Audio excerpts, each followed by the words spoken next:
Jusqu'au 26 juin prochain, date de la cérémonie de cette année, nous vous proposons des rencontres avec quelques-uns des nommés aux Pierres d'Or 2024. Les grands entretiens, un podcast Imo Week. Avec nous aujourd'hui, Chloé Laurent, chef de projet chez Groupama Immobilier, nommée dans la catégorie Avenir aux Pierres d'Or 2024. Comment Chloé Laurent a-t-elle reçu cette nomination et comment cela a-t-il vécu chez Groupama Immobilier? D'autant plus que cette année, Groupama Immobilier est également nommé dans la catégorie manager avec Astrid Veil, sa directrice générale. Réponse de Chloé Laurent.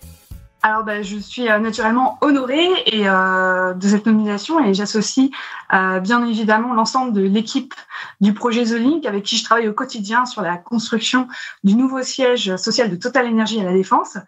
Le projet The Link, c'est toujours une fierté pour Groupama Immobilier d'être représenté aux Pierres d'Or et cela a une signification toute particulière cette année avec la nomination d'Astrid Veil en tant que directrice générale de Groupama Immobilier et la nomination de Roland Cubin en tant que directeur général délégué, ce qui ouvre de très belles perspectives. Astrid Veil qui est nommée dans la catégorie manager et qui est donc la directrice générale. Mais c'est avec vous donc que l'on parle aujourd'hui de Groupama Immobilier, chez qui vous avez commencé donc comme chef de programme en 2019 et vous êtes devenu chef de projet en 2021. Alors, quelles sont, Chloé, vos missions ?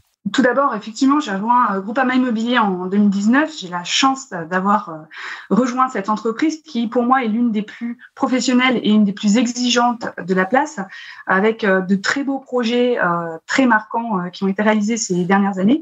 Donc, on pense aux 79 Champs-Élysées, aux 150 Champs-Élysées, aujourd'hui LVMH, et naturellement aussi le projet The Link, auquel je participe sur La Défense. J'ai un historique aussi sur ce quartier d'affaires, puisque j'avais débuté ma carrière professionnelle en travaillant pour le projet de construction de Paris La Défense Arena situé à Nanterre, une des plus grandes salles d'Europe qui peut accueillir 40 000 spectateurs, une jauge qui a été poussée à 45 000 spectateurs pour accueillir les spectacles de Taylor Swift récemment. Donc, c'est vraiment un équipement d'envergure et emblématique pour le quartier d'affaires avec cette capacité de pouvoir changer de configuration de spectacle en sport en moins de 24 heures avec des dimensions extraordinaires. Je vous passe toutes les particularités techniques de ce projet d'envergure pour lequel j'ai passé quand même 4 ans et qui a été très, très formateur. Et donc, je suis revenue sur ce quartier d'affaires de La Défense qui m'est cher pour travailler sur le projet The Link chez Groupama Immobilier. Cela fait maintenant 5 ans. Le gros œuvre arrive bientôt à son terme. On arrive donc presque au sommet de la tour qui atteindra 242 mètres de hauteur. Et surtout, c'est une conception assez unique qui révolutionnera la tour de bureau, puisque l'architecte a développé un concept génial, c'est de réintégrer l'horizontalité dans la verticalité d'une tour. C'est un projet qui est très attendu de The Link. C'est vrai qu'on en parle beaucoup. Ouais. Donc, comment réintégrer cette horizontalité ? L'idée, c'est de connecter les plateaux de bureaux entre eux. Donc, usuellement, on est plutôt sur 1500 mètres carrés de plateaux de bureaux autour d'un noyau central sur une tour à La Défense. Puis alors là, avec des passerelles qui ont donné leur nom au projet, donc les links, on arrive à dégager 3000 mètres carrés de plateaux de bureaux sur un même niveau. Et puis, avec les duplex, on double encore la surface pour atteindre 6000 mètres carrés. C'est une business unit. Et les collaborateurs peuvent se déplacer à pied dans la tour, sans avoir à prendre l'ascenseur, et on sort de la logique de silo qui est souvent décriée dans les anciennes générations de tours sur La Défense. Donc ça, c'est vraiment le concept phare. C'est aussi une tour pédestre, évidemment, et l'accessibilité aussi à des espaces végétalisés à moins de 30 secondes de chaque poste de travail. Et puis enfin, une tour qui a une insertion urbaine très forte puisqu'elle permettra de reconnecter la ville de Puteaux avec le quartier d'affaires.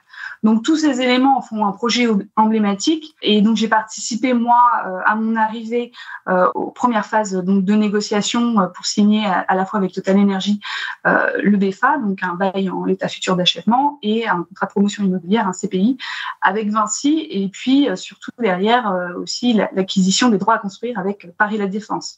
Ça, c'était mes missions à l'arrivée, et aujourd'hui, naturellement, je suis le développement du projet, notamment donc aussi dans la relation aussi avec Paris La Défense laitière et voilà, et l'ensemble du projet jusqu'à son achèvement. Chloé Laurent, qui a eu la chance d'être tout de suite associée chez Groupama Immobilier à de très beaux projets comme The Link dont elle vient de nous parler.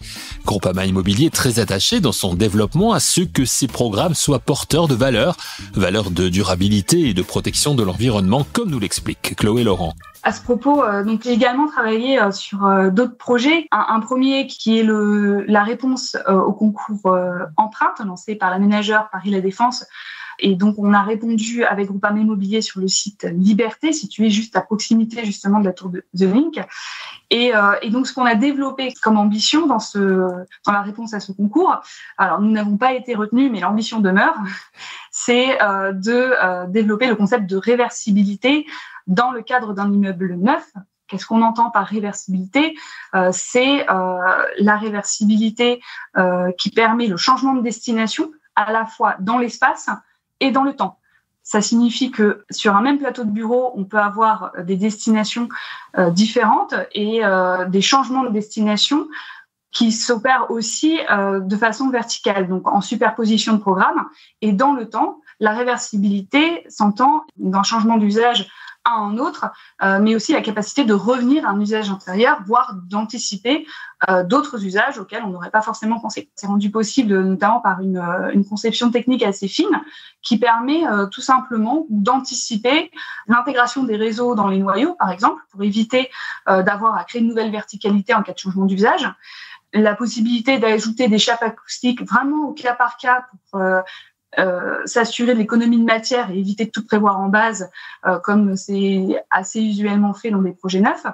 En cas donc cette chape acoustique serait nécessaire en cas de superposition entre programme bureau et logement. Et évidemment, la maximisation des espaces extérieurs qui sont de plus en plus demandés, quels que soient les usages, avec la capacité de les mutualiser ou de les privatiser. Donc ça, voilà, c'est un petit peu les grandes lignes du projet qu'on a présenté, et ça nous a beaucoup instruit. On a partagé le résultat de nos études lors du BIPIM de cette année, en 2024, et on compte s'appuyer sur ces études pour le développement de nos autres projets, voire même aussi dans des cas de réhabilitation de projets existants. Alors, on a eu Astrid Veil il y a quelques semaines, au moment de son arrivée en tant que directrice générale chez Groupama Immobilier. On lui avait déjà demandé si elle pouvait nous dresser un petit bilan du début d'année. Quelques semaines ont passé, donc j'ai envie de revenir un petit peu sur le sujet avec vous, Chloé. Est-ce qu'on peut évoquer peut-être un bilan pour le premier semestre 2024, les performances et les projets que vous avez accomplis? Ce qu'on peut dire, c'est que s'augurent devant nous des perspectives très ambitieuses. Astrid Veil donc, et Roland Cubin nous ont fait part de leur vision. Alors, sans m'exprimer à leur place, je peux vous dire que cela se traduit par un objectif de performance durable, c'est-à-dire une performance économique à long terme sur des actifs du patrimoine haut de gamme détenus par Groupama Immobilier, qui est évidemment cette performance est le corollaire aussi d'une durabilité environnementale. Plus la durée de vie, la résilience des actifs au changement climatique est grande, plus ils seront vertueux pour l'environnement et également pour le maintien de leur valeur. En évitant notamment des cycles de démolition-reconstruction courts qu'on peut connaître dans l'immobilier. Et en maximisant leur durée de vie, on économise à la fois du carbone et des coûts. Toute cette approche, c'est vraiment un cercle vertueux auquel je souscris pleinement. Et il est aussi au cœur de programmes de recherche et d'innovation pilotés par Groupama Immobilier. Donc j'ai en tête la chaire sur la ville-métabolisme avec PSL et la chaire sur l'économie de la transition écologique urbaine avec l'Institut Louis Bachelier, qui sont des exemples remarquables de cette approche. Alors là, vous me tendez la perche, effectivement. J'ai envie de vous demander des exemples de programmes, même si vous avez déjà donné beaucoup de choses, des exemples en cours que vous gérez actuellement et qui illustrent votre approche et votre contribution à Groupama Immobilier, Chloé.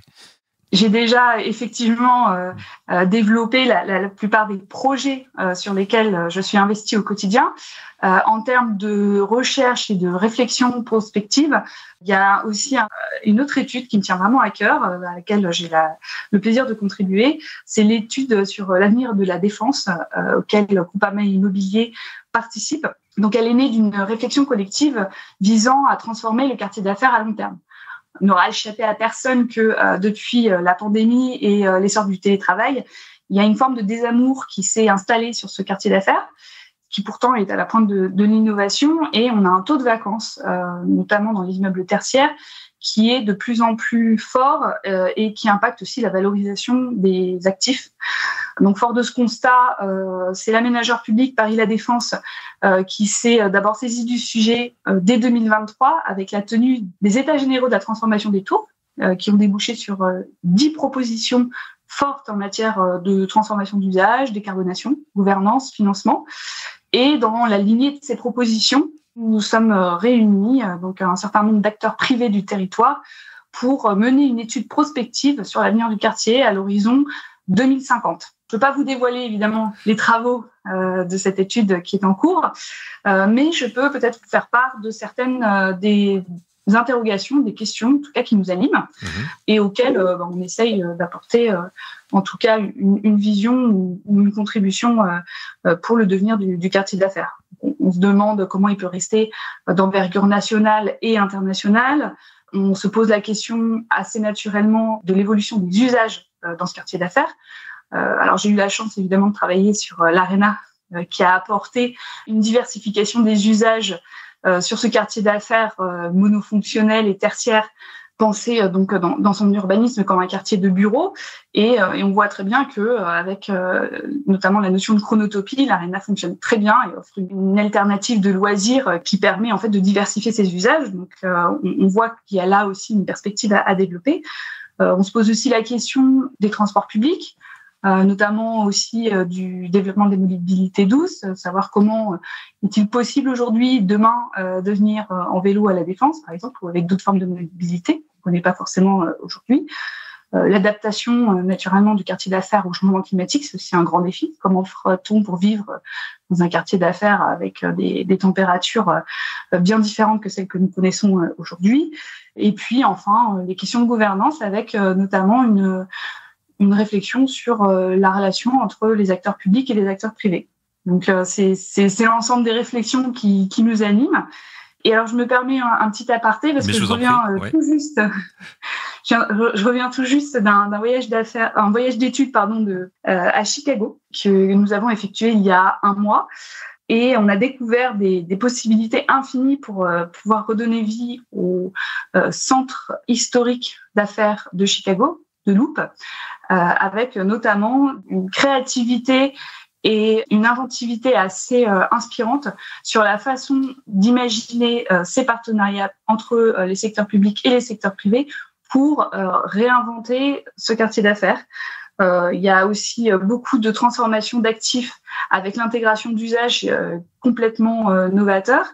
On pense par exemple à l'ouverture systématique des socles de tours au public, l'accueil de commerce, l'ouverture des rooftops aussi, et même le développement d'attractions touristiques incroyables au sommet des tours, qui ont un véritable succès.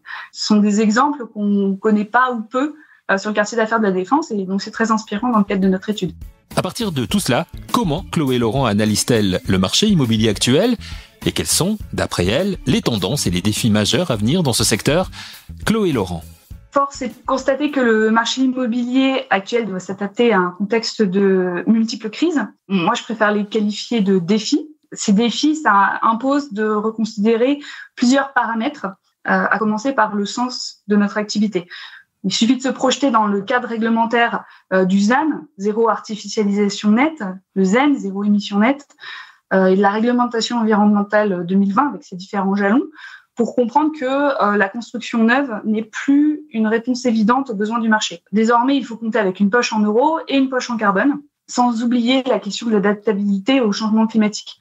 Si on doit d'une part limiter l'empreinte carbone des bâtiments, donc essayer de décarboner la structure notamment, c'est là que les postes sont les plus importants, et aussi derrière la consommation énergétique, il faut également s'assurer que ces bâtiments qu'on construit restent vivables dans un climat de moins 1,5 à plus 4 degrés, avec des aléas climatiques toujours plus importants. À cela, si on ajoute la hausse des coûts de construction, la tension sur le marché du bureau et du logement, et la forte vacance de certains immeubles de bureaux. On a la question de la réversibilité que j'ai évoquée plus tôt, qui apparaît aussi comme une piste de réflexion intéressante pour se projeter dans l'avenir dans ce contexte assez tourmenté.